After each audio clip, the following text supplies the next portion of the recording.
Welcome, welcome to those of you who are just joining us. We are gonna wait another minute as our participants are joining the room, and then we will go ahead and get started.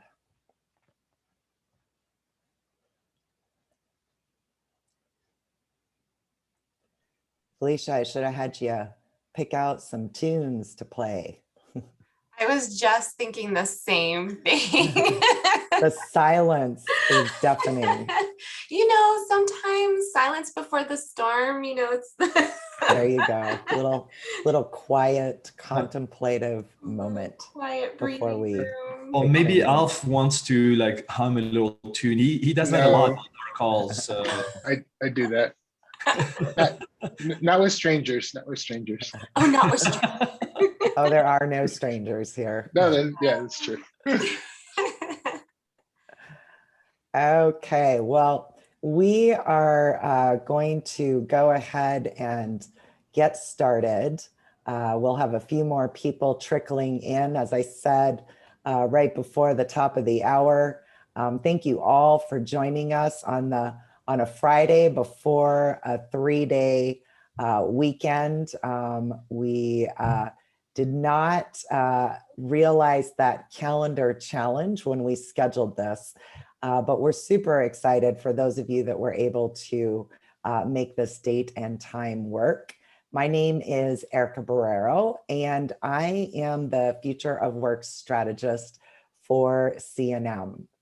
I'm going to begin by sharing something that often makes me laugh, which is that in the fall of 2019, I was working with a team of folks from C&M to plan our second annual Future of Work conference, which ironically, as it turned out, had been scheduled as an in-person event in late March of 2020. At that time, the planning team had identified remote work options as one of the sessions that we were going to run.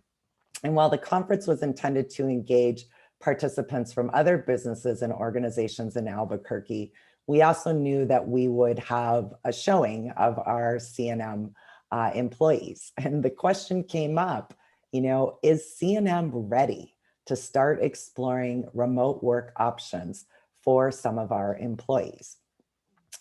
Ready or not, fast forward to March 2020, and like many organizations, C&M was forced to quickly transition a majority of our operations into a remote environment.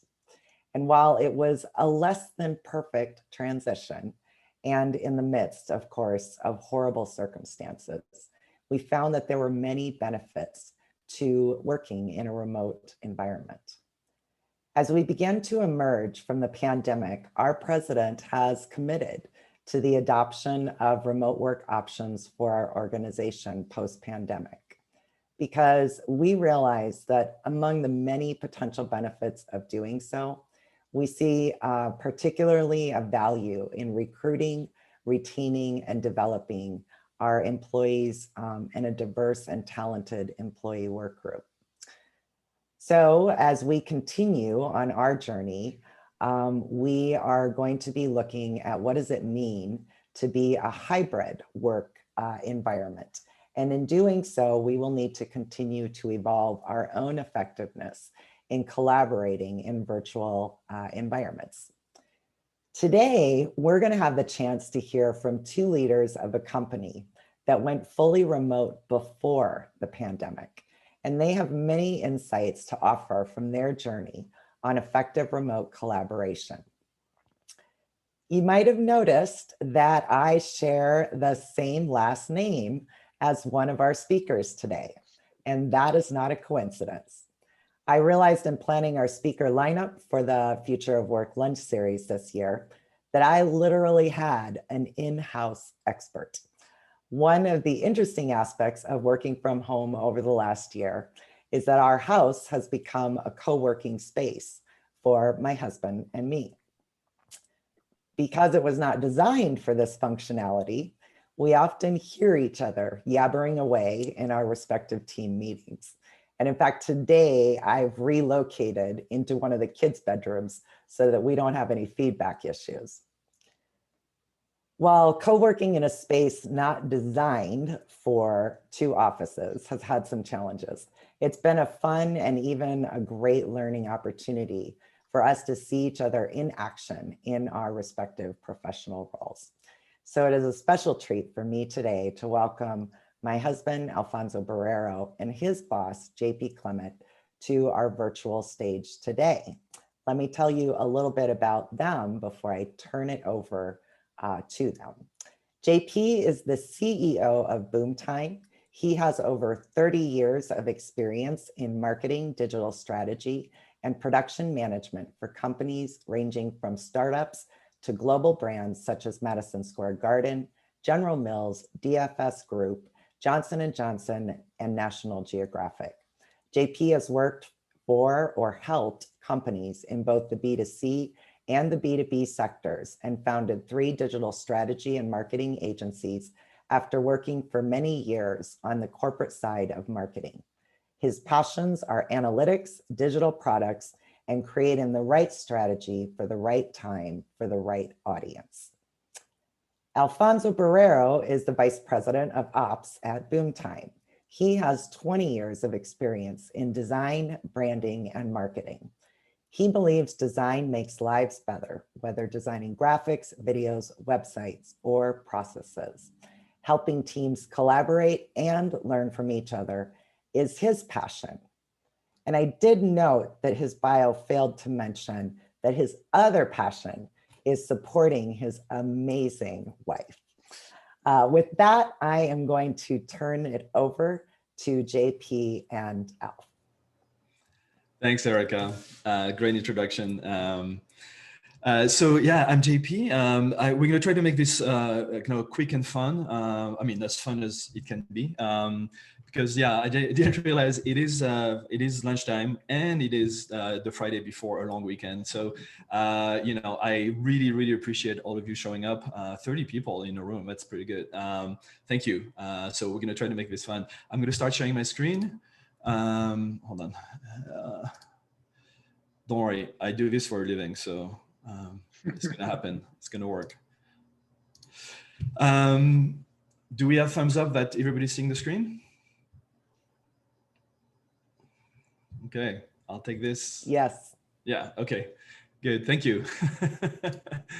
I'll open the chat for a second. Okay, great. Well, let's get started then. So what we're going to talk about today, as Erica mentioned, is the future of work and how that deals with, in terms of remote collaboration, how to be effective in collaborating in challenging times, and how to work effectively in a remote situation. We're going to talk about culture and behaviors, basically, skills and tools to effect that efficient remote collaboration. So let's get started. Let's start with the fact that, so a little bit more about Boomtime, so you know where this is coming from and what you're going to see, what the context for what you're going to see and listen to is. So Boomtime, we're a digital marketing agency. We are located in Albuquerque.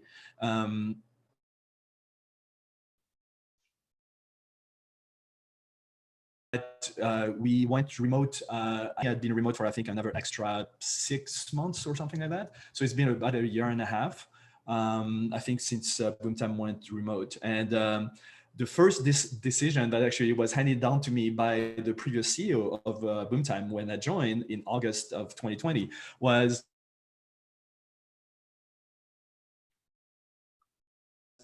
hey, we have an opportunity to basically, we want to have client meetings or small gatherings of the team members. And I'm like, okay, let's look at this. And a little bit more background, I had been working remotely on and off pretty much since 2009 when I started my first marketing agency. Back then, so that was my first decision at Boomtime, and I'm like, yeah, why not? We're not going to be in an office for a foreseeable future. Seems to be working really well, and so we decided to do away with our office, and we have about 30 people in the company. So that was kind of a important decision and a big decision to make, but one that I don't really regret at all. Another little thing before we get started is I have never met Alf in person. Yeah. We've been working for 9 months together remotely, and so I've never met him in person. So I have in my head, I have this dream of when I finally get to meet Alf, to use the famous Stanley to Dr. Livingstone line that he used when they met somewhere in the wilderness of Africa. It feels like a wilderness right now, and so I'll say Alfonso, I presume. And I don't know what he'll respond, but that's kind of that's what I have in my head. So anyway, let's get started. Maybe before you jump in, I just wanted to share a little bit because we went remote before JP came in, and when they made the decision to do that, I was probably one of the few people that was concerned about doing that, because we had built such collaboration, in-person collaboration, and I didn't know how that was going to translate. And it's been a challenge, but with a lot of the stuff that JP and the management team has instilled into our company, it's been really successful and really, I think, as powerful as the in-person collaborations that I was doing in the past. So the concern kind of went away. Just wanted to share that because JP wasn't even part of that at that time. Yeah, thanks, Alf. Yeah. So let's break the ice here a little bit, and I'll give you 20 seconds to read this. By the way, I know I'm breaking a couple of copyright laws here, but do as I say, not as I do.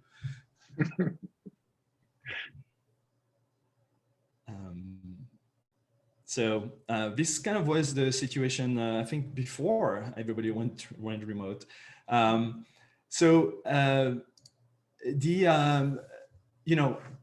We realized, when we were remote, and when I joined too, that we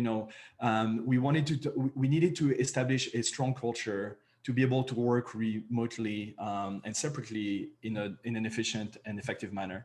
One of the first things I think that I did too is we looked at the management. When I say we, it's the management team, which obviously Alf is part of. We looked at our core values and our mission and our vision. And although there had been something in place that was kind of loose, and we thought that it was really, really critical to really focus on those core values, kind of rethink them a little bit, create a mission and a vision for the company. That was literally one of the first things that we did. And I think something that set us up very well to work well together while being remote. It created this kind of this baseline, so we could interact with one another within the company, but also with our clients. We're pretty much all facing at that time the same issues of how to work remotely, how to sell remotely, how to market remotely. For a lot of our clients, that was a big problem too, because a lot of our clients are B2B companies that used to go to trade shows and conferences and places like that to do business and to promote and to do marketing and sales. And everything that I found when I joined Boomtime, and one of the reasons I joined Boomtime is all the people that I talked to seem to really show some very, very strong cultural similarities. In terms of how they were talking about Boomtime and the team members, how they were talking about what we were doing.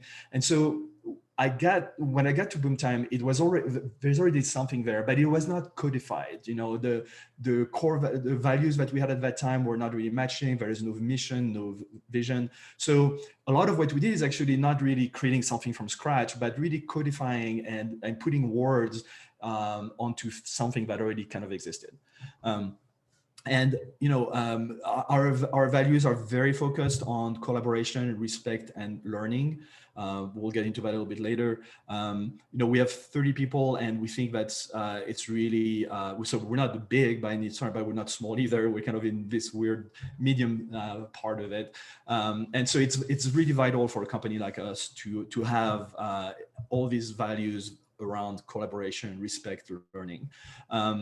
And also, it creates a lot of cohesiveness when everybody buys into and kind of works within those core values. Obviously, we'll talk about communication too, very critical on the remote side of things. And we'll talk also quite a bit about transparency. Transparency it's a core value that I think I won't pat myself too much on the back here, but this is something that I brought because I think that's something that's really, really critical for any company or any person, really. But especially in this remote environment, it was very critical. So we spent a lot of time talking about our core values at the beginning of September last year,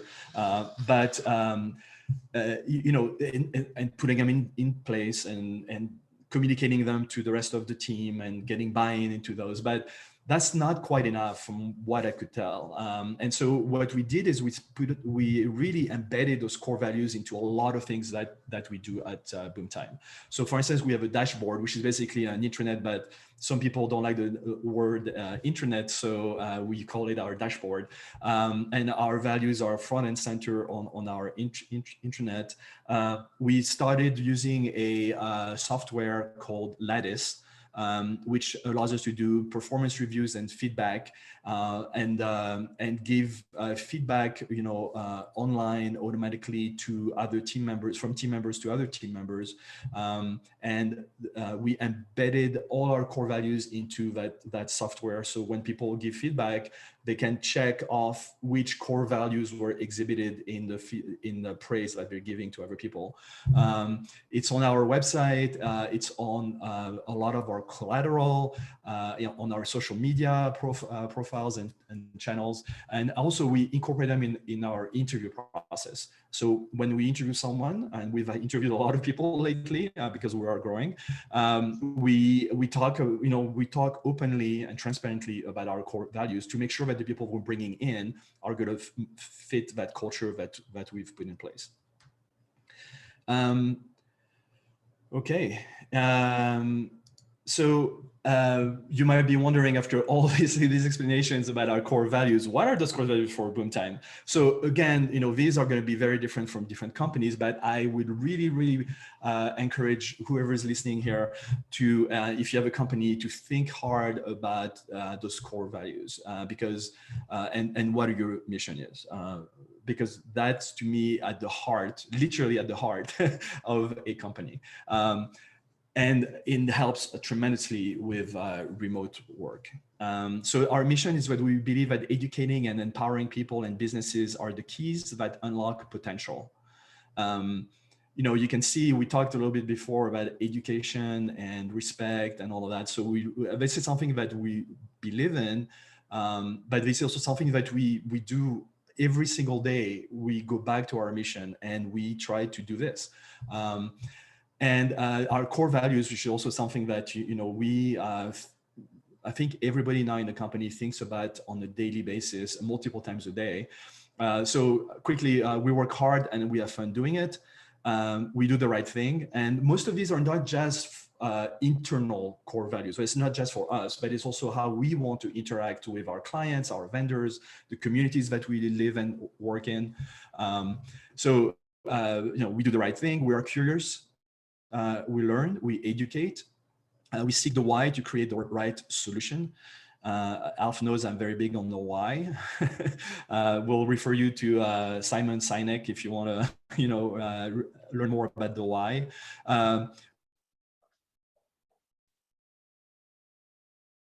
We find strength in diversity, inclusion, and equity. So all of these are, things that we, if you saw our Slack conversations, we'll talk about Slack a little bit later. We actually, we say, hey, is this great, right? I ask that all the time when someone shows me something that's going to come out of our company, and you know, it's like, is this great? If their answer is no, it's good, then you know, you go back to your drawing board. Now we get this. It's something we say all the time. You know, every time we have an issue, we troubleshoot it, whether it's a client issue or an internal issue. But you know, this is a sense of confidence, teamwork, that you know, we're trying to say, and we say that all the time. You know, it's all over Slack channels. But so I'm just trying to give you a sense of, you know, how do we incorporate all these different core values into what we do, and how important they are to who we are and how we work together. So the next one is so obviously. Doing all of this does, and especially in the environment that we're all in the past year, is you know, there are a lot of challenges that you know come with this type of environment. Not only just a remote work environment, but also an environment where you know, the outside world is not very friendly anymore. And you know, great thing that we're getting out of these times, but you know, we had to go through all of that. So you know, there are a lot of benefits that employees derive from remote work, but there are also a lot of obstacles and challenges, especially if we're in a company that gets towards our size, where we realize that because we have different teams that do different things, that actually fragments the company even more. And this is something that, you know, we have to be careful about. So some of the examples that for Boomtime, at least for us, you know, and obviously every company is going to be different, but for us, the disconnection from other team and company as a whole was an obvious challenge. Because we work remotely, communication is critical, but all the communication happens either in a Zoom or a Google Meet meeting like this, or on Slack or via email. So sometimes you see disagreements and miscommunications that get really amplified by the channels of communication. So we had to deal with that. We'll tell you how we dealt with that later. Lack of accountability is a problem, that was actually, you know, that can happen also in the non-remote work environment, but was amplified for us. Hard to connect for new team members. So as one of these new team members, you know, it's hard, right? And as I said, I've never met Alf, for instance. I've never met anybody in the company at this point. So, you know, a little bit difficult. And then the loneliness that's inherent to remote work was, as you all know, incredibly exacerbated by the pandemic. It's not that we could even like have a get together at a restaurant, right? Or do a potluck at someone's house or something like that. Things that were happening before when Boomtime was already remote, but COVID was not impacting our lives. So how did we deal? But JP, before you jump to that, I just wanted to share, obviously all these things were exacerbated by the pandemic. And today, even, you know, as things are starting to ease up, today, 5 of our team members got together and met some of them for the first time, and they shared it on Slack. And it's awesome. Like, just to see that these things these challenges that you have as a remote company that were made more difficult because of this pandemic time starting to ease up, where we can start doing things where we can actually meet each other face to face, which is a big thing that's been taken away from remote. That's a good thing that you can have, that you can go meet at a coffee shop or meet somewhere that hasn't been there. And so it's starting to come back. So it was really exciting. And today, just to see the joy on our people's faces, and they weren't wearing masks, was really cool. Yeah, well said, Al. So how did we address some of these challenges? So there's a couple slides here.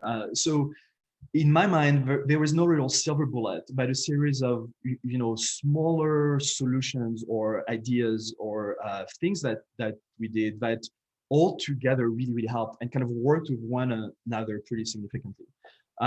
So I'm going to go quickly through them, but, you know, first, you know, we operate as a full-blown democracy at Boomtime. although I haven't been elected, but still we operate like that. So each team member is equal to one voice for us, and everybody can speak up at any time to express disagreements or problems or thoughts or comments or ideas. We do a weekly company forum that is mandatory. We talk about, it's every Monday. We spend about an hour talking about boom time. The management team presents boom time things that are important. We highlight the team member success. So people can hear about what other part of the company are doing. We have conversation about how we can improve all the time, and then we have like some fun time, right? We have some silly polls and questions, and we talk about our favorite celebrity and counter. I think that was last week. We talk about our if we cook what our favorite or our special dish is, and things like that. We talk about TV shows and movies and music and all kinds of things. We use Slack literally as a virtual office, which we'll talk about a little bit about later, as its pluses and minuses. But to really reinforce the culture and core values, we have lots of channels devoted to outside interests. So pets, kids, books, outdoor activities, food. We even have a trash talking channel if people want to blow off some steam. So, that's been very, very important. I mean, Slack has truly become our water cooler, our office space.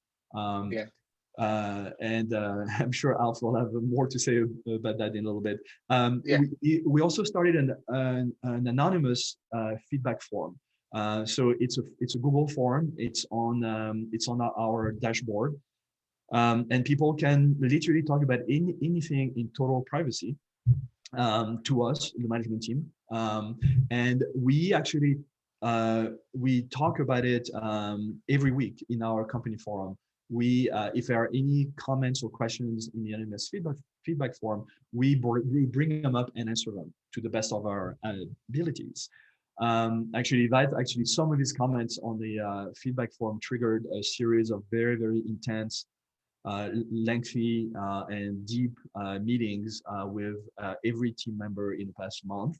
I won't get into details, but that works really, really well in terms of letting people, even if they feel it's a very controversial subject, speak up. We're transparent at almost all costs, and the management team models that from the top down, which is it's not really necessarily controversial, but it's hard because you have to be vulnerable to be able to be transparent. But we've seen an amazing, and I think even in that 9 months that have been with Boom Time, I've seen personally, and Alf, correct me if you disagree, but an incredible change in the attitude of the people in the company, even remotely, never having met them. Where when we had those hard conversations in the past month with every single team member, the transparency and the vulnerability and the openness was amazing, and very, very grateful for that. We have non-mandatory meditation and diversion time. The diversion time, we play online, obviously, games with one another. You don't have to go, but it's really fun. A lot of trash talking there for sure, but it's really, really fun and really bonds the team. And then what I do is, like, I started doing that when I joined. I met with everybody one-on-one in the company. And then now when we bring in new people into the company, they have to do a one-on-one with me. They don't have to, I'm kind of kidding. If they don't want to, they don't have to, but everybody so far has said yes. So it's been really great to just basically, because we can meet in person, to meet people one-on-one and we have conversations. I've talked about literally anything and everything, not just business things, but where they're coming from, what they did in school, what their passions are. And it's been really fascinating and really fun, and a great kind of bonding mechanism, but I highly recommend. Yeah, one of the things that I want to share about that, JP, is, one of our values is we got this. And really, we got this is we're in this together to do this. And it really made a huge difference that our CEO was meeting with every single person and continues to do that. And they have an open invitation to meet with him. And it really makes it feel like we're all in this together. Not there's the management team over here and support or marketing over here. We're all in this together, and we're all accessible, and we're all accountable to one another. And it really feeds into the transparency. Like, we want to be transparent. And so it was really something JP brought in that really made, I think, a huge difference for a lot of this stuff to actually be implemented well. Right. So those were smallish kind of things, as I mentioned, but we also put together some much more structured and structural solutions in place to address these cultural challenges brought on by working remotely. So first, we have a DEI initiative that we put in place, I think, very fast after I started. DEI, diversity, equity, and inclusion. What I like to say about that is that it's very challenging, but it's also very rewarding. It's an integral part of our culture, and something we live and breathe every single day. But it is a marathon, not a sprint. It's pretty painful in some respect, and because we have a wide diversity of people already in our company in terms of age, sexual orientation, ethnicity, and so on.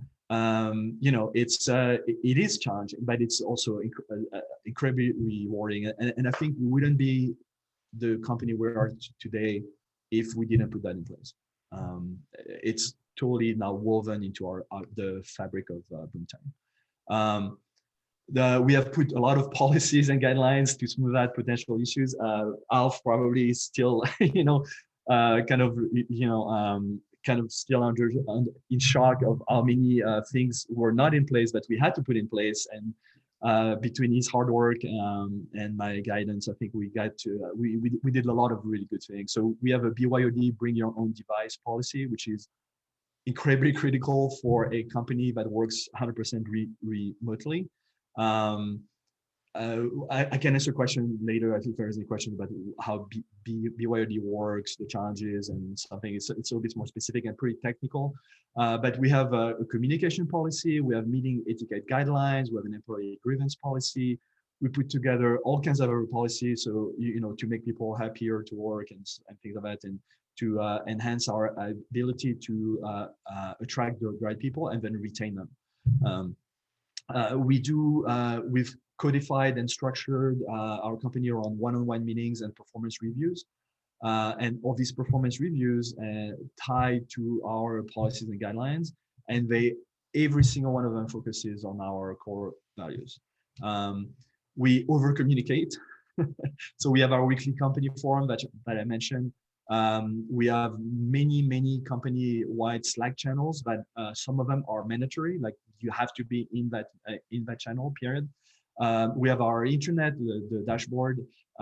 We do team meetings, a lot of team meetings. You have to, it's very hard in a remote capacity to actually do, off the cuff meetings, because if you looked at Alfonso's calendar and my calendar, you'd be horrified. So it's really hard to get, basically to walk into someone's office and knock on the door and say, hey, do you have a few minutes? So we have had to really codify how we do meetings. That means we forget one tool that we're using that's also really important that we'll talk about later. And we do a lot of one-on-one meetings. So I have one this afternoon with Alf and someone else from the management team. And then we try to make our environment people first. So we instituted a mental health day. We call it the Boomtime Mental Health Day. It was in March, because there's a big gap, we realized, in terms of days off, in terms of holidays.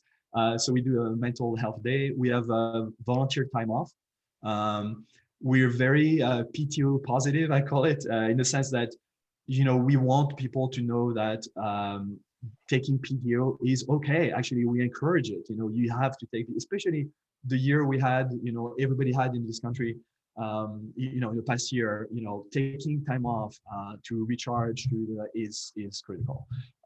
So we have a PTO channel on Slack, and every time someone takes PTO, they put it there in Slack, so everybody knows, and everybody uses emojis in reply to it, saying, and it's clapping, thumbs up, very, very positive. And we're trying to model that from the top down too. And then we're testing, we're not sure it's going to work, but so far so good. Flex hours, which I think is really, really positive as well. Alf, do you have anything else, or? No, that was fantastic. Yeah, so we're going to transition. Alf's going to take the next segment, but before that, I wanted you to see this one, because I think that's probably something to think about.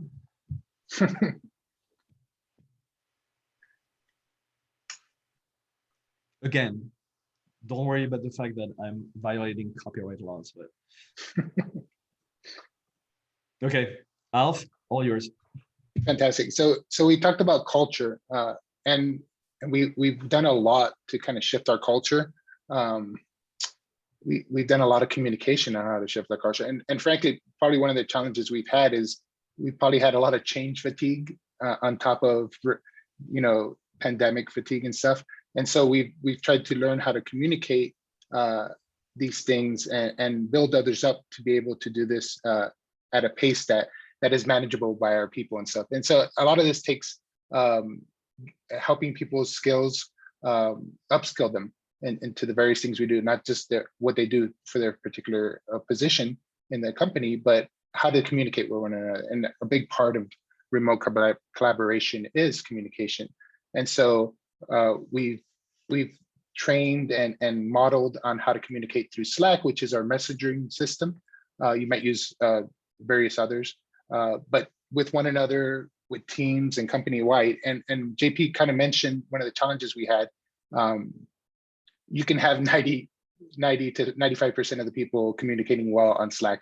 And if you get a few people not communicating well on Slack, it's public and it creates tension and issues. And so we've had to deal with that and help people learn how to do that better. Communicating through video, which is very critical. We do it in Zoom, we do it in Google Meet, we even do it in Slack sometimes. But just how to do that, listening, like really listening to the people that are speaking, not talking over one another, respecting the facilitator. And I'm sharing a lot of these things, which might sound very, that they should be. I'm sharing these things because they were issues that have happened throughout various times in our company, and we've had to deal with them. And really being prepared when you're going into meetings or communicating, because, and I'll talk about meetings a little bit later, but communicating through emails and communicating with clients, as JP said, staying on brand, and really from anyone dealing with this, especially clients, from meeting with JP, the CEO, to our customer support, that they understand they're dealing with boom time and the values that go with that, and how they're handled by our people and our values, and how that helps them. And so staying on brand is really critical for us across the board. But again, teaching people that upskilling them is really critical. And then staying and running great meetings. I think JP and I will both agree, we still have way too many meetings because of the nature of what we are. So we really strive to make them really worthwhile. And we have a tool, and we'll talk about it in a little bit, Traction tools, that help us really help the facilitator run the meetings well. And it's important to have good meetings, but it's important because we have so many meetings that they have value when we have those meetings. How do we ingrain these skills? And so training, obviously I talked about training, and then policies help enforce these things. Guidelines and policies help people know what to expect and what to expect from one another. So we have our own internal system to do our marketing, to track our times, to do ticketing, to do all this collaboration we're talking about. Internally, we have that. So we train our people in that. We train our people in the various communications tools, from Slack to Google Workspace, which is Meet, calendaring. You would think calendaring is not difficult, but considering others and really taking into account accountability and respecting one another, training in how to use calendars, and we have actual guidelines on how to use calendars and set up meetings and stuff like that. And then Google Drive is really a critical, Google Workspace, but Google Drive in itself is where everything goes, all the asynchronous communication, all the collateral, everything that other members deal with, and knowing where things are and how to access them and sharing them with others. Again, really important for the remote collaboration. And then Zoom, obviously. And one of the things with Zoom, and I think many of us will get this, even small things like turning your camera off. I think we know, all of us get that we weren't meant to look at ourselves for many hours in the day, constantly over and over again. So Zoom has that built into it. Google Meet actually has an extension that you can have for that, but I highly recommend that, because once you stop looking at yourself, you're going to feel a lot better after looking at yourself for so long. And then Lattice is the performance review system that we have, and it also helps us do our one-on-one meetings. And again, that helps our people understand what's expected of them, and how to do better, or where they need to improve and stuff like that. So training on those things. A lot of these tools are awesome. They all have their particular things on how to use them and stuff like that. So we're learning as leaders and then sharing with others on how to use them. And then the policies that go along with them. As JP said, we frankly didn't have a lot of policies as we were a startup, and bringing them in was very critical. From general communication, the meeting etiquette guidelines was to address meeting issues, Slack issues that we've had in the past where people weren't courteous and respectful to one another. And then DEI, starting out, we shared a guideline in that because it was really important for us to understand and bring in diversity, equity, and inclusion, to learn to be better about that. But you'd be surprised. Some people didn't understand why. Some people were slightly offended by it, and so again, it's a long, like JP said, it's a marathon. It's a long road. We're still learning how to understand diversity, equity, and inclusion. And in fact, next month we have experts coming in to train us, which I'm really excited about. And so you can see that ingraining is not just to each team member. Well, it is to each team member, including JP and myself and the other management team members. And then as we train our people, we also train our leaders, and we're constantly building up our people to become leaders. And so it's really critical to have those skills to run meetings really well, to lead the one-on-one, to do the performance reviews, to give feedback, to receive feedback from all across. And you'll be surprised, as transparent and as open as we are, many of our people don't always want to give feedback upwards because they're worried or scared or feel like it's not going to go anywhere. But again, I would encourage you, as you start doing these things with feedback, especially, just continue to push for it, because it creates a better and better environment for everyone. And then building the leaders to train others. And that's important.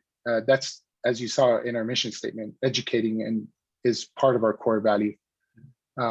Something I want to say, Alf, is that a lot of these things might sound like, well, they're not really related to remote work, right? You should be doing these things even, if you're not remote. But all of the things that Alf described take such a bigger importance, and when you are remote, so like, you need to do all these things anyway, but you have to be extremely careful about those and extremely focused on those as you try to manage remote teams. Yes. And so we have one more interlude here, and I kind of see myself as Dilbert and JP as the pointy-haired boss. But just kidding. I'm just kidding. No, I think we're both Dilbert, and I say that because Dilbert's always looking for the why, right? Trying to understand, and that's something we both are constantly doing. So, anyways, sorry. Thanks, Alf. So I'll take the last. This is our last slide. So we're towards the end of it. So we wanted to talk about those the tools that we at BookTime have found very efficient to help us in doing remote work. We have communication tools. We talked about those. So Slack, Gmail, Google Meet, Zoom, our dashboard. We have client deliverables and internal document storage and collaboration, which Alf mentioned. We use Google Drive. So is Google Drive for us? We're very Google centric, but it could be Box, it could be Dropbox.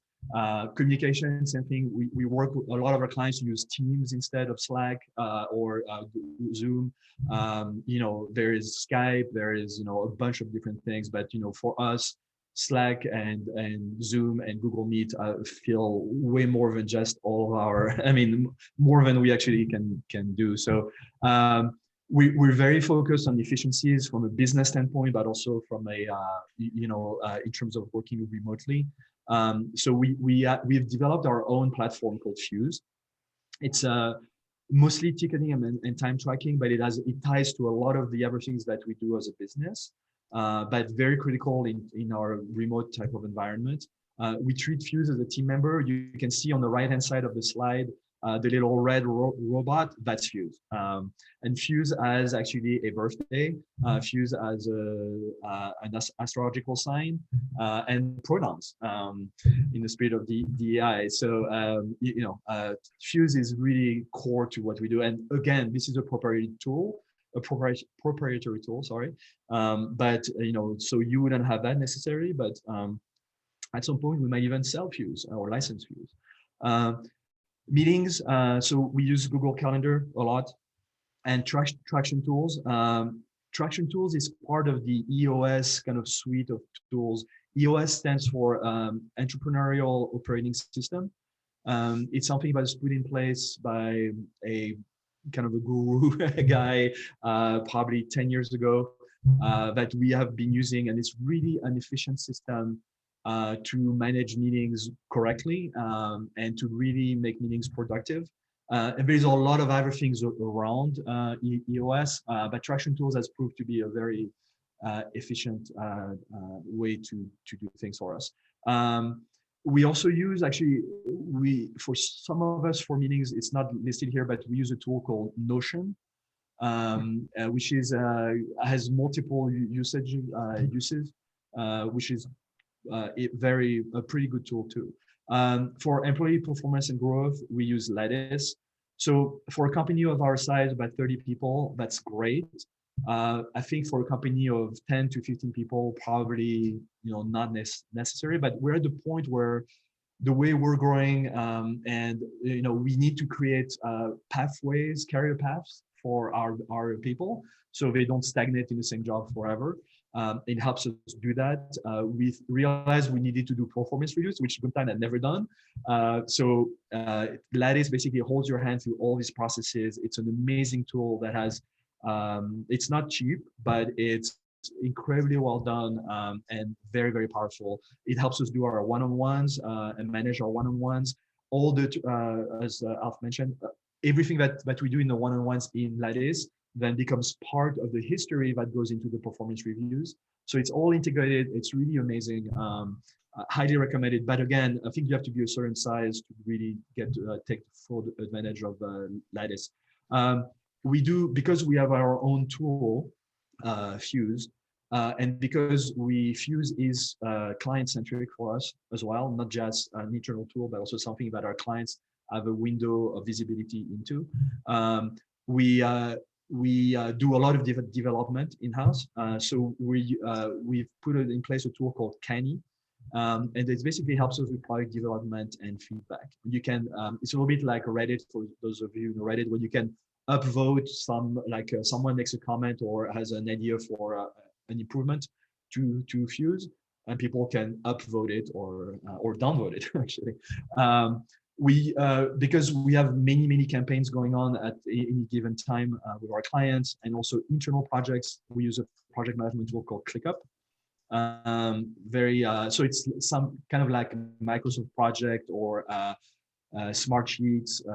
It's like that, but I think it's better done. It's a little bit more broad. It also can, you can use it to do to-dos and assign to-dos to other team members, a little bit like Asana or Trello, if you guys know those tools.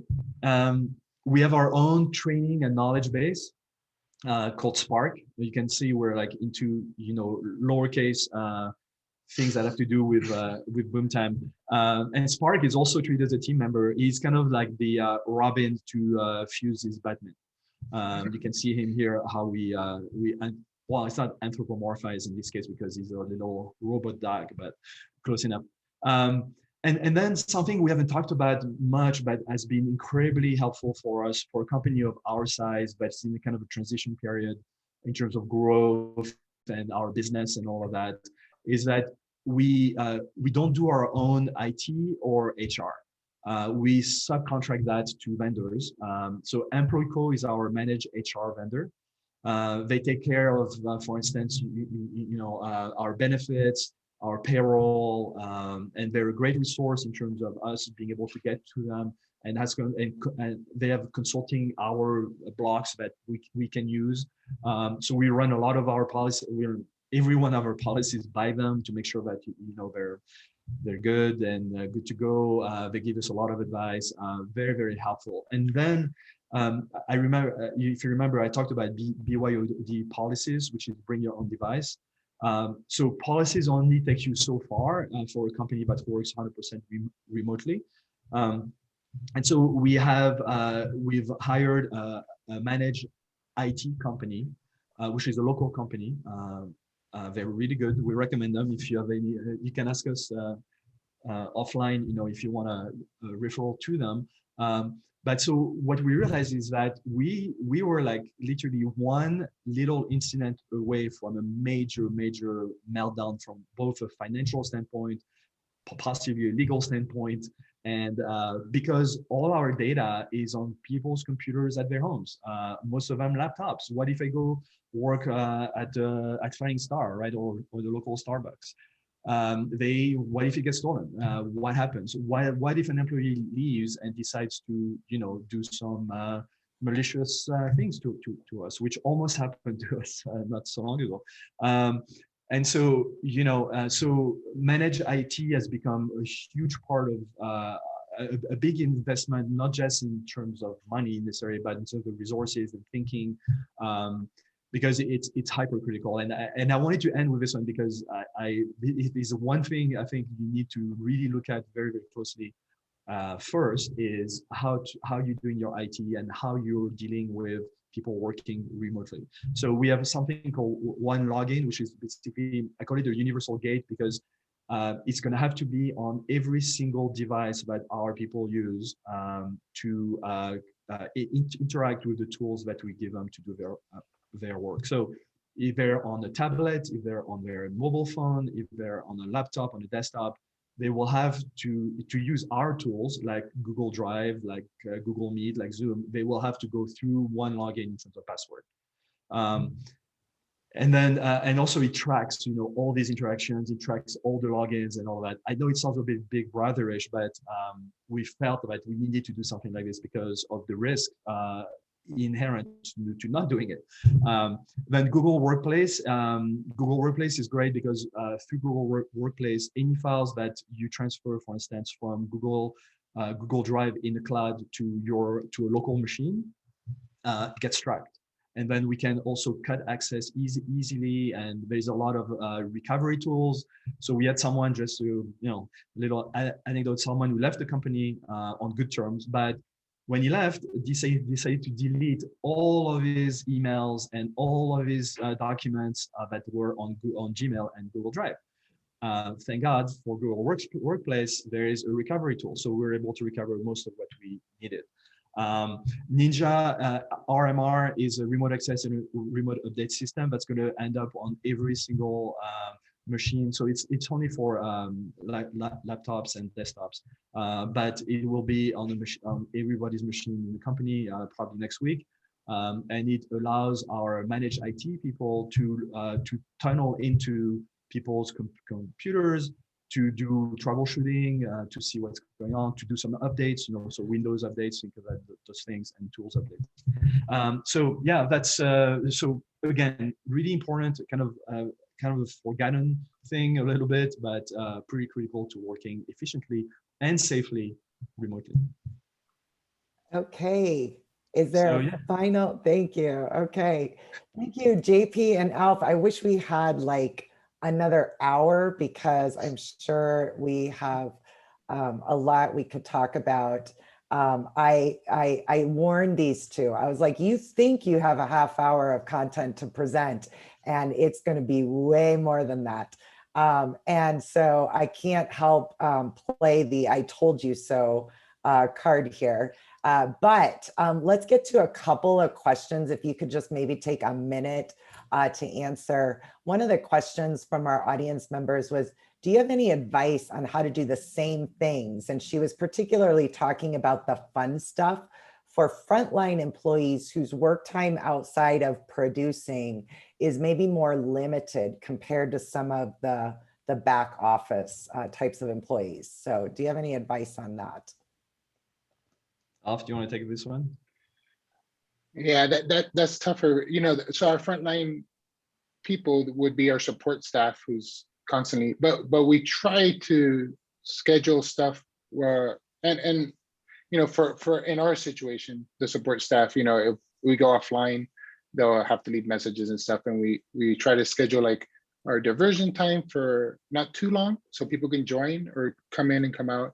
But yeah, I would know it'd be harder for frontline staff. That's really the JP. Do you see any other everyone else can kind of maneuver around that?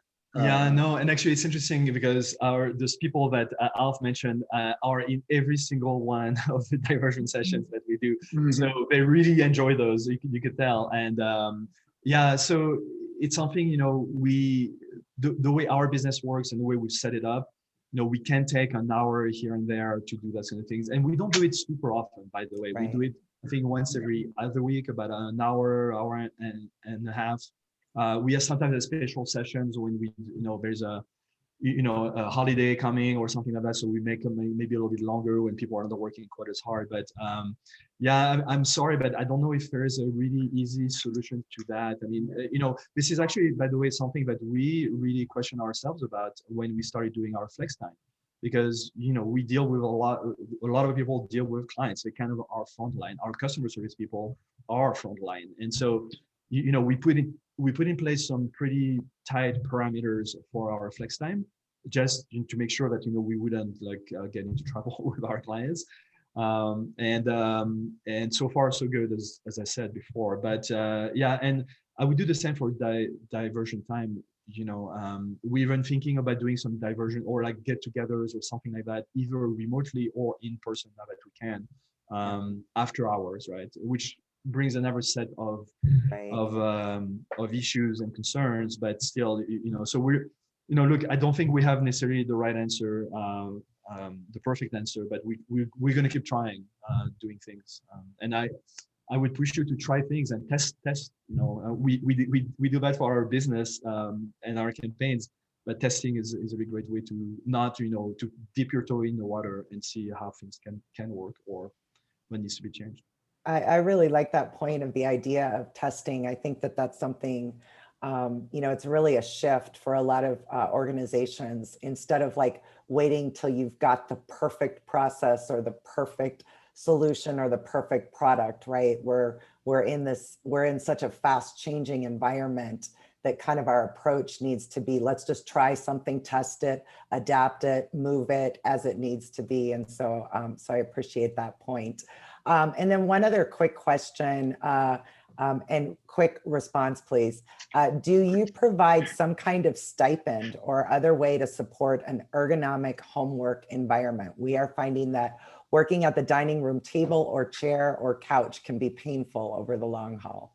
Yeah, so I'll take this one. This is incredibly good question, and I'm sorry we didn't mention that. But yeah, so for something that we did is for our new hires, we are offering, instead of buying them or giving them a machine, which is creates all kinds of issues from a logistical standpoint for us and a financial standpoint. We give Oops. them a stipend to spend on whatever they want and get reimbursed from us. It's, I can tell you, it's $1,500, and they can get a new chair or a new desk, repaint their office because, it used to be a nursery and now it's not, and, they want a different color than pink. And so we do all this, we do that. And then what we just started doing is actually that we realized that some of our people have maybe had the right equipment like a year ago, but don't any longer because maybe the job has changed, they have different requirements, or because the machine is old. And so we're doing we have a form where we give people like, a chance to tell us, I need this and this is why, and then we prioritize them. And we're limiting it to that because it could be really expensive with 30 people, right? Asking for a new gigantic screen. Yeah. But so we do that, and we prioritize, and we're going to be doing probably about five a quarter. Nice. But that helps them, have the right type of environment. And we're very flexible. We've bought, new headset for people because theirs didn't work out, or new screens, or troubleshot, and giving them a little bit of money to get better internet and things like that. So yeah, we do that. It's a great tool. Thank you so much, JP and Alfonso. I had a few audience members that agreed with me. We would love some more time with you, but we want to respect the time of those that have joined us. All of you that have joined us, thank you so much. And we have one last final Future of Work Friday session scheduled for June 25th on top trends shaping the future of work. And I am super excited about this one because I am going to be joined by three future of work, or people that are doing future of work both nationally and internationally, that are going to be providing, I think, some interesting insights into the trends that they are following. So thank you all. I hope you have a wonderful, I hope you all have a 3-day weekend, and I hope you all have a wonderful weekend. Thanks again to JP and Alf for being here.